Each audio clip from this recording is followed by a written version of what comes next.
आऊज़ुबिल्लाहिमिनश्शैतानिर्रजीम बिस्मिल्लाहिर्रहमानिर्रहीम। अस्सलामुअलैकुम dear students, मैं उम्मीद करता हूँ आप लोग हमेशा की तरह खैर वाफियत से होंगे। डियर स्टूडेंट्स, आज की इस इम्पोर्टेंट वीडियो में मैं आपको बीए पार्ट 1 का दूसरा मल्टी आंसर इस वीडियो में दिखाऊंगा। पहला मल्टी आंसर मैं अपलोड कर चुका हूँ, दूसरा मल्टी आंसर पोइम्स का ये है। अब मैं आपको बताता चलूँ कि 10 नंबर आपके डायलॉग में से हो गए, 10 नंबर आपके प्रेसी में से हो गए, 10 नंबर आपके रेफरेंस टू कंटेक्स्ट में हो गए 30, और 10 नंबर आपके बेटा जी सवालात में से हो गए 40 नंबर। मतलब आपके पासिंग नंबर एक दिन में आपके क्लियर हो चुके हैं। अगर आप दिल लगाकर 24 घंटों में 15 घंटे पढ़ते हैं तो इंशाल्लाह आपकी तैयारी अच्छे तरीके से हो जाएगी और आप बीए इंग्लिश आसानी से क्लियर कर लेंगे। तो चलते हैं अपनी वीडियो की तरफ। आपको मैं बताता चलूं कि मल्टी आंसर में हम 7 पॉइंट डिस्कस करेंगे। कितने? 7। और सातों के सातों पैराग्राफ को मैंने नेक्स्ट पैराग्राफ की शक्ल में दिखाया है। ये सिर्फ आपको इसलिए दिखा रहा हूँ पॉइंट ताकि आप जहन नशीन कर लें। इंट्रोडक्शन ऑफ राइटर या पोइट, ठीक है, ये डिस्कस करेंगे। इंट्रोडक्शन ऑफ पोइम, ये आप कोशिश कीजिएगा to the point book open करें और इंट्रोडक्शन ऑफ पोइम के मतलब इजी लाइनें सिलेक्ट करें और वो तैयार कर लें। Main theme of the poem ये तैयार कर, ये कंटेक्स्ट आपने लिखना है जी, या मेन थीम या शॉर्ट समरी, ठीक है। क्रिटिसाइज ऑन मॉडर्न लव या मॉडर्न सोसाइटी आपने तैयार करना है। राइटिंग स्टाइल इंशाल्लाह डिस्कस करेंगे, यूज़ ऑफ टर्म डिस्कस करेंगे, कंक्लूजन डिस्कस करेंगे। तो काइंडली सबसे पहले मैं आपको बताता चलूँ 3 किस्म के सवाल पूछे जाते हैं पोइट्री में, ठीक है। पोइम्स में से कोई भी पोइम है उसमें से 3 किस्म के सवाल हैं।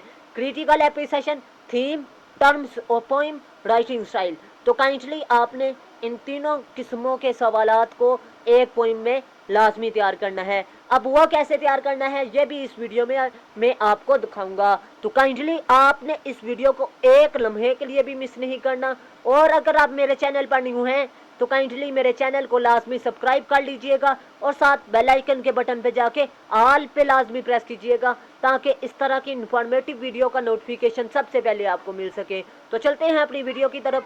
सबसे पहले डिस्कस करते हैं क्रिटिकल एप्रिसिएशन में आपने कौन से पॉइंट डिस्कस करने हैं। यानी इस वीडियो में मैं जो से 7 पॉइंट दिखा रहा हूँ आपने लिखने वही है 7 पॉइंट, लेकिन तरतीब को कुछ पॉइंट आपने थीम में नहीं लिखने, कुछ आपने टर्म्स में नहीं लिखने। ये सारा कुछ मैं आपको गाइड करूँगा। सबसे पहले क्रिटिकल एप्रिसिएशन में ये 7 पॉइंट आपने डिस्कस करने हैं। ये 7 पॉइंट मैं पैराग्राफ की सूरत में दिखाऊंगा आपको इस वीडियो में। तो काइंडली आपने इस वीडियो को लाजमी आखिर तक वॉच करना है। अब सबसे पहले इंट्रोडक्शन ऑफ पोइट मैंने दिखाया है, इंट्रोडक्शन ऑफ राइटर दिखाया है। इंट्रोडक्शन ऑफ पोइम आपने डिस्कस करना है। मेन थीम या कंटेक्स्ट आपने लिखना है जी। Criticise on modern love, modern society, modern man, ठीक है। Writing style, use of term और कंक्लूजन डिस्कस करेंगे। तो नेक्स्ट बात करते हैं जी आपने थीम में क्या लिखना है। इंट्रोडक्शन ऑफ राइटर सबसे पहला पॉइंट होगा आपका, होगा वही जो आपने क्रिटिकल एप्रिसिएशन में है, लेकिन तरतीब अलग अलग। और 5 पॉइंट वहाँ पर 7 लिखे थे, यहाँ पर 2 पॉइंट कट कर दें, नहीं लिखने, ठीक है। इंट्रोडक्शन ऑफ पोइम आपने लिखना है। मेन थीम या कंटेक्स्ट आपने लिखना है। क्रिटिसाइज ऑन मॉडर्न लव या मॉडर्न सोसाइटी या मॉडर्न मैन आपने लिखना है। कंक्लूजन आपने लिख देना है। आपका थीम का सवाल बिल्कुल 100% करेक्ट हो जाएगा। अब इस तरह अगर आप लिखेंगे तो आपके कितने नंबर आ जाएंगे? 10 में से 8-9 नंबर आ जाएंगे। लेकिन अगर मल्टी आंसर आप लिखेंगे तो इंशाल्लाह आपके 5 नंबर तो लाजमी आएंगे। अगर 10 नहीं आएंगे, 8 नहीं आएंगे तो।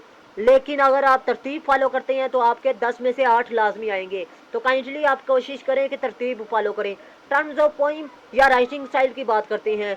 इंट्रोडक्शन ऑफ राइटर आपने तैयार करना है, मेन थीम तैयार करना है, राइटिंग स्टाइल तैयार करना है, यूज ऑफ टर्म तैयार करना है और कंक्लूजन आपने तैयार करना है राइटिंग स्टाइल के लिए। अब मैं आपको बताता चलूँ कि जोन सा सिलेक्टिव पोइट है, कोई भी पोइट आपसे पूछ सकता है जी। जैसे कि विलियम ब्लेक आपने पढ़ा, W.H. Reverse as a poet, ये सवाल आपसे पूछ ले तो आपने इंट्रोडक्शन बयान करना है, मेन थीम, राइटिंग स्टाइल और यूज ऑफ टर्म और कंक्लूजन बयान करना है। अब मैं आपको बताता चलूँ ये आपने कैसे लिखने हैं। अब मैं आपको बताता चलूँ सबसे पहले आपने जोन सी उस पोइम का मुतालिया करना है टेक्स्ट का, उसमें से टर्म्स को आपने अंडरलाइन करना है, वो मैं आपको दिखाऊंगा नेक्स्ट। तो काइंडली आपने वीडियो को लाजमी आखिर तक वॉच करना है। सबसे पहले मैं एक अहम बात बताता चलूँ, अभी तक वीडियो मुकम्मल नहीं हुई। वो अहम बात यह है कि मैंने 9th से लेकर MA इंग्लिश तक ऑनलाइन क्लासेस का आगाज़ किया है। जो स्टूडेंट इंटरेस्टेड हैं वो मेरे व्हाट्सअप नंबर पर रब्ता कर सकते हैं।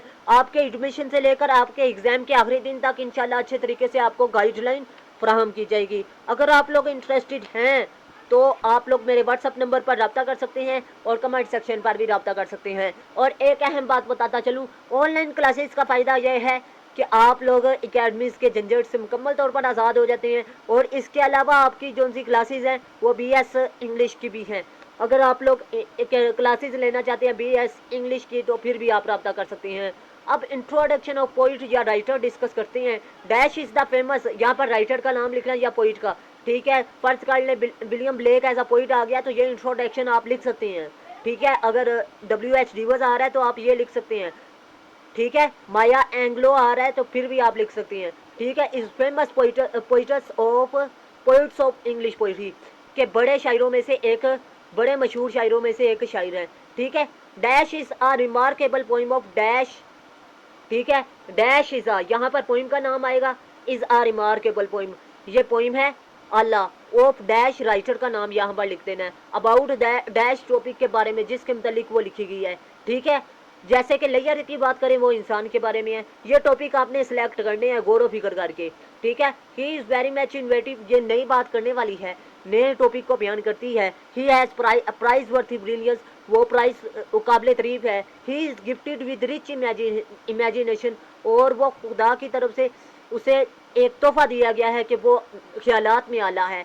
ही has studied human life very deeply, वो इंसानी ज़िंदगी का बागौर मतालिया करता है। So we can say that he is great philosopher and thinker man, कि वो या अगर वो राइटर औरत है तो यहाँ पर आपने शी लिखना है, ठीक है। अगर वो औरत मर्द है तो अगर वो शायर जो है मर्द है तो वो आपने क्या लिखना है, आपने ही लिखना है, ठीक है। वो फिलासफर और थिंकर मैन है, गौर फिक्र करने वाला इंसान है। अब नेक्स्ट दूसरे पॉइंट की बात को डिस्कस करते हैं। आपने कोशिश करना है कि अबाउट पोइम है ये पैराग्राफ दूसरा, ये अगर आपको नहीं आता तो ये भी लिख दें तो ठीक है, लेकिन आपने कोशिश करनी है कि आपने सिलेक्ट कर लेनी है पॉइंट, ठीक है।